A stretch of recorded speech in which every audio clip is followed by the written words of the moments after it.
আজকে ওয়েদারটা বেশ ভালোই আছে আপাতত। আজকে ছেলের ঘর থেকে ওয়েদারটা দেখাই, বেশ রোদ ঝলমরি করছে, তবে প্রচণ্ড গরম, প্রচণ্ড।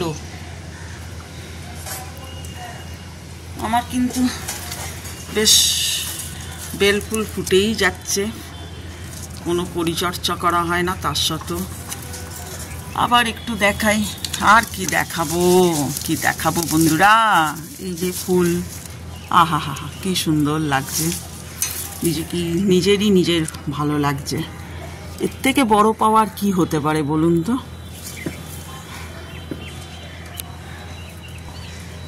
যাই হোক, কেমন আছেন সবাই? আশা করি ভালো আছেন, আমিও ভালো আছি। আজকে হচ্ছে কি বার বলুন তো? বুধবার মনে হয়। যাই হোক, ঘড়ি তো অনেকটাই বেজে গেছে, প্রায় 1টার কাছাকাছি। আজকে দেরিতেই আরম্ভ করলাম। তো এইটা না হচ্ছে লেমন গ্রাস, খুব ভালো। মাথা যন্ত্রণা হলে যদি জাস্ট একটুখানি পাতা যদি ছিঁড়ে মানে কেটে নিয়ে যদি একটু ম্যাশ করে যদি নাকে শোকা যায়, গন্ধটা, মাথা যন্ত্রণা কমে যায়। বা এটা যদি কিছুটা ফুটিয়ে যদি জল দিয়ে ফুটিয়ে কিছুক্ষণ তারপর সেই জলটা খাওয়া যায়, সেটাও শরীরের পক্ষে খুব ভালো। চাতে দেয় অনেকে লেমন গ্রাস, এই পাতাটা চাতে দেয়, চাতে বানানোর সময় এই গাছটা দেয়। এটা দুটো কিনেছিলাম, দুটো দোকান থেকে কিনেছিলাম, একটা মরে গেছে। আর এই যে গাছটা যেখান থেকে কিনেছিলাম খুব ভালো, শুধু একটা এরকম একটুখানি ডাল ছিল, কিন্তু এতটা হয়েছে দেখেছেন তো। কোনো পরিচর্যা করা হয় না বলে এই শুকনো ডালগুলোও ফেলা হয়নি। যাই হোক, আর এইটা হচ্ছে রাম তুলসী গাছ, জানেন তো? রাম তুলসী কিন্তু সচরাচর কারুর বাড়িতে দেখা যায় না, খুব কম দেখা যায়। তা আমার বাপের বাড়ির ওখানে একজনদের গাছের এই বীজ নিয়ে এসে আমি রোপণ করি এবং সেখান থেকেই রাম তুলসী পাতা হয়। রাম তুলসী পাতা কিন্তু এরকম ছোটো ছোটো পাতা নয়। আপনারা হয়তো ভাববেন যে এটা রাম তুলসী পাতা নয়, এত ছোটো ছোটো পাতা কেন? আসলে এটা বর্ষার জল পেলে বেশ এতটা বড় বড় হয়ে যায়। ফ্ল্যাটে তো বুঝতেই পাচ্ছেন, সেইভাবে আলো বাতাস পায় না, সেই জন্যই ছোটো ছোটো গাছ। এই রাম তুলসী গাছও কিন্তু বিশাল গুণ। এমনি তুলসী পাতা, তুলসী গাছ মানেই হচ্ছে খুবই গুণ, কিন্তু রাম তুলসী গাছ প্রচণ্ড গুণের মানে একটা গাছ। সেটা হচ্ছে যদি সর্দি কাশি হয়, ওই 4-5টা তুলসী পাতার একটু মধু এই সকালবেলা যদি খালি পেটে খাওয়া যায়, সর্দি কাশি বরাবরের মতন তো যাবেই। আর সর্দি কাশি যদি হয় তখন যদি খায় 3 দিন, কিন্তু সেই 3 দিনের পরই কিন্তু সর্দি কাশি সেরে যাবে। যাই হোক, এই রাম তুলসী গাছ অনেকগুলোই আছে আমার বাড়িতে। আটকে দিই, এইগুলো রেখেছি, এই জাল নেটগুলো দিয়ে দিয়েছি, কেননা সামনে জঙ্গল তো বুঝতেই পারছেন। 4তলা হলেই বা কি হয়েছে, কখন কি ঢুকে যায় বলা তো যায় না। তাই যাই হোক, রাম তুলসী গাছ যদি পারেন ঘরে তো পছন্দ। আর সব তুলসী গাছই যদি আমরা এখন ভগবান রূপে দেখি তাহলে তো ছুতেই পারবো না। সেই জন্য যেটা পুজোর গাছ সেটা আলাদাই থাকে, আর যেটা মানে আমরা নিই পাতা, এটাও এই যে মানে এই যে এরকমভাবে জাস্ট এরকম দেখাচ্ছি তো, এতেই গন্ধ চারিদিকে হয়ে যাচ্ছে। মানে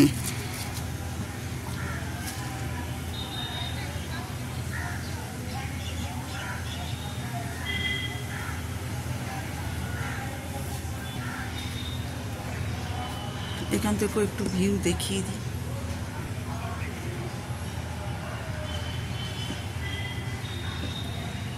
তো বাড়ি নয় যে নানান জায়গায় গিয়ে আপনাদের নানা রকম ভিউ দেখাবো। এটা হচ্ছে ফ্ল্যাট, দেখেছেন তো? বেশ আজ ভালোই ওয়েদার, কতক্ষণ থাকবে সেটাই হচ্ছে কথা। আর এই যে এই অপরাজিতা গাছগুলো দেখছেন না, সব এগুলো আমি বীজ থেকে রোপণ করেছি। মানে প্রথম একটা কিনে এনেছিলাম, সেটা মারা গেছে, শুকিয়ে গেছে। আবার এইটা, তারপরে এই যে এই অপরাজিতা গাছটা, সব এগুলো আমার হাতেই মানে বীজ রোপণ করে তৈরি করেছি। আরও আছে, ওই ড্রয়িং রুমেও আছে, ড্রয়িং রুম বলছি সরি, বেডরুমে আছে। আর একটা ছোট্ট মানি প্ল্যান্ট গাছ এনেছিলাম, সেখান থেকে এতটাই হয়েছে, মানে তলাতেও ঝুলছে। কিছুদিন আগেই পুরো কেটে দিয়েছিলাম। মানি প্ল্যান্ট যত হবে টাকা তত হবে, টাকা তো কিন্তু রাখতে পারছি না। যাই হোক, আজকে আপনাদের গাছের সব পরিদর্শন করাচ্ছি। তার একটা রাম তুলসী গাছ,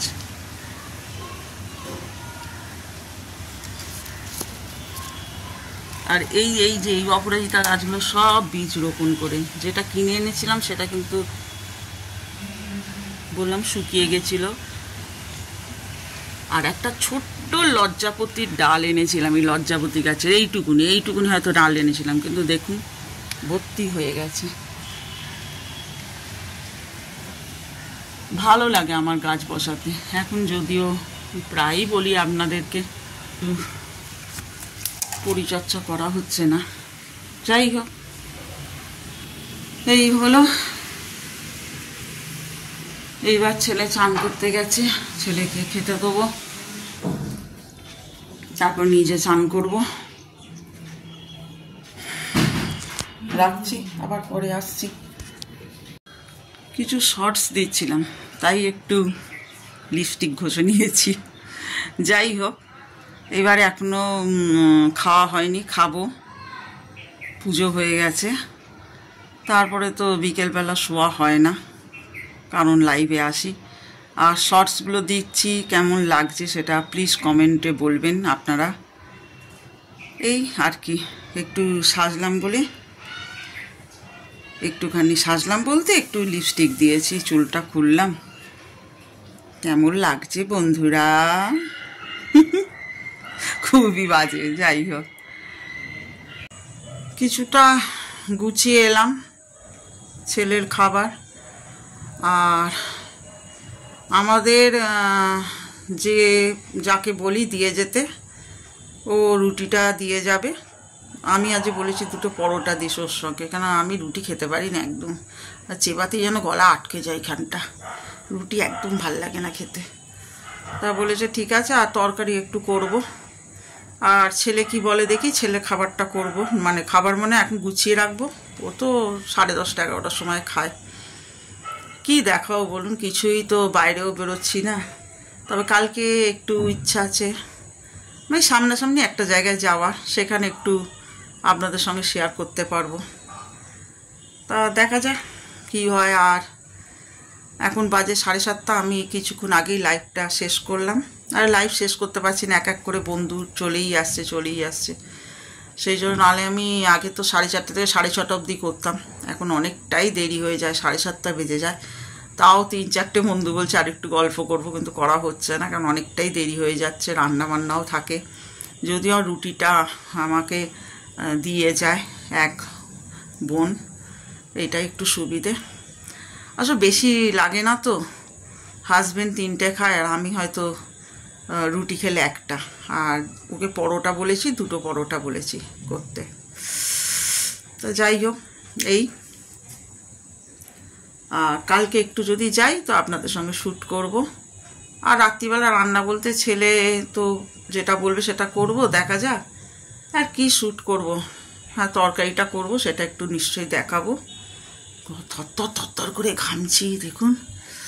এটা আমি বলে না, প্রত্যেকে বলছে এত গরম, মানে গরমকালেও মনে এত গরম পড়েনি। কালকে রাত্রির বেলা মানে থরথর করে ঘামছি আমি, যে এসিটা জ্বালাবো। একটু ঘুমটাও বেশ, যেহেতু দুপুরবেলা এখন ঘুমোই না, সেই জন্য রাত্রিবেলাটা একটু ঘুমটা পেয়েই যায়। তা মানে উঠতে পারছি না যে এসিটা জ্বালাবো। আর হাজব্যান্ড যেহেতু ভোরবেলা অনেকটাই আগে ওঠে, 5:30টার সময়, ওকে আর ডাকতে পারছি না যে চালাও। মানে কুঁড়েমি হলে যা হয় বুঝতে পারছেন, কুঁড়ে মানে প্রচণ্ড কুঁড়ে। নাহলে এই সামনে থেকে এইখানেই সুইচ আছে, এখানে জ্বালাতে কতক্ষণ সময় লাগে। আবার আরেকটা কি, জানলা দরজা বন্ধ করতে হবে। যাই হোক আসছি। কি তরকারি করলাম নিশ্চয়ই দেখাবো। কি তরকারি মানে একটা বিশাল কিছু নয়, করব একটু আলু চচ্চড়ি, তা সেটাই শেয়ার করব। যেটাই করছি এখন সেটাই তো দেখাচ্ছি আপনাদেরকে। তবে হ্যাঁ, এর আগেও যখন ভিডিও করতাম না, অনেক জায়গায় গিয়েছি। অনেক বলতে মানে ঘুরতে যাইনি, ঘুরতে যেতেই পারি। আমি রেলের পাস পাই বছরে 3 বার, কিন্তু আমার ঘুরতে অতটা ভাল লাগে না। আর এখন তো আর হয়ই না ছেলের পড়াশোনার জন্য। তবু হ্যাঁ, সময় বার করা যায় না যে তা নয়, হয়ে ওঠে না, যাওয়া হয়ে ওঠে না। একটার পর একটা ঝামেলা, একটার পর একটা সব কিছুই হয়ে ওঠে না। তা ওই টুকটাক মানে যেখানে যেখানে গেছিলাম নিশ্চয়ই আপনাদের সঙ্গে শ্যুট করতাম, সেগুলো করা হয়নি, তখন তো ব্লগ করতাম না। সামনে পুজো আসছে, যদি নিশ্চয়ই ততদিন আপনারা যদি আমাকে আরও সাপোর্ট করেন, নিশ্চয়ই আরও সব কিছুই তুলে ধরবো। আমাদের এখানে তো যেহেতু দুর্গা পুজোটা হচ্ছে সবথেকে বড় উৎসব, নিশ্চয়ই শেয়ার করব। এই কি গল্প করব, থরথর করে ঘামছি, এই যে থরথর করে, প্রচণ্ড গরম। মানে সত্যি কথা বলতে গেলে গরমকালে মনে আমার এত গরম লাগেনি। এখন মানে বলে না ভাদ্র মাসে, মানে কি বলবো, পচা মাস কথাতেই আছে, ভাদ্র মাসে মানে এতটাই গরম। যাই হোক, ঠিক আছে, পরে আসছি। আপনাদের রাতে কোনো দিন ছাদের দৃশ্যটা দেখাইনি, খুবই হাওয়া দিচ্ছে। আর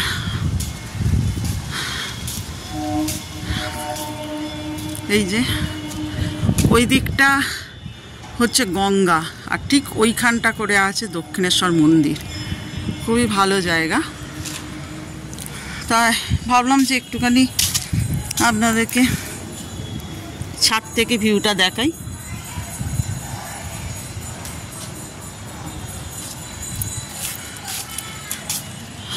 ওপরেও আর একটা ছাদ আছে, যদিও আমি উঠতে পারি না, কারণ এই সিঁড়ি তো, এই সিঁড়িটা দিয়ে আমি উঠতে পারি না।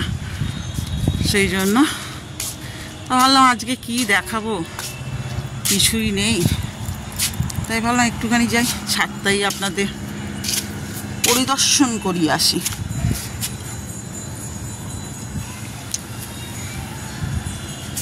এই দিকটা হচ্ছে হিনমোটর স্টেশন। ওই 5 তলার ছাদে গেলে আপনারা বালি ব্রিজটা দেখতে পেতেন একদম সামনে। ঠিক আছে, খুব সুন্দর হাওয়া দিচ্ছে কিন্তু।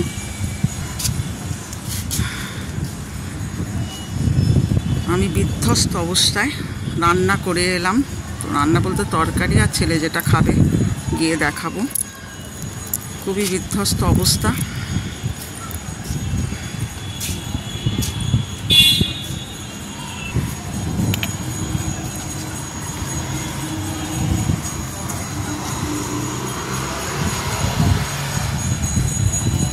রান্নাঘরে এসে গেছি, এখন বাজে 10টা বাজতে চলো। হাজব্যান্ড এইমাত্র ঢুকলো, তা খেতে দিয়ে দিয়েছি। আর কি করেছি সেটা দেখিয়ে দিই। এই যে আলু চচ্চড়ি করেছিলাম, একটু ডাল দিয়ে দিয়েছি, ছোলার ডাল, খুব ভাল লাগে। আর এই যে পরোটা আর রুটি, এই। আর ছেলের এখনো মানে বানিয়েছি, এখন ছেলে খায়নি, দেরি আছে ছেলে। তো যাই হোক, আজকে রান্নাঘর থেকেই ব্লগটা শেষ করব, আর কিছু দেখানোর নেই। তো আজকের মতন এইটুকুনি থাক, নেক্সট ব্লগে দেখা হবে। ততক্ষণের জন্য ভালো থাকুন, সুস্থ থাকুন, সাবধানে থাকুন, আর সচেতন থাকুন, আর সবসময় হাসতে থাকুন। Tata, bye, good night. ব্যাস, এবার খাওয়া দাওয়া, তারপর টুকটাক আছে, ও আরেকটা আছে, সেটা হচ্ছে এই শাক ভাজা একটু আছে কালকে। হাজব্যান্ড খেতে খুব ভালোবাসে, তাই দেবো। যদিও রাত্রিরে শাক ভাজা দিতে নেই, কিন্তু ও খায়, ও ভালোবাসে। যাই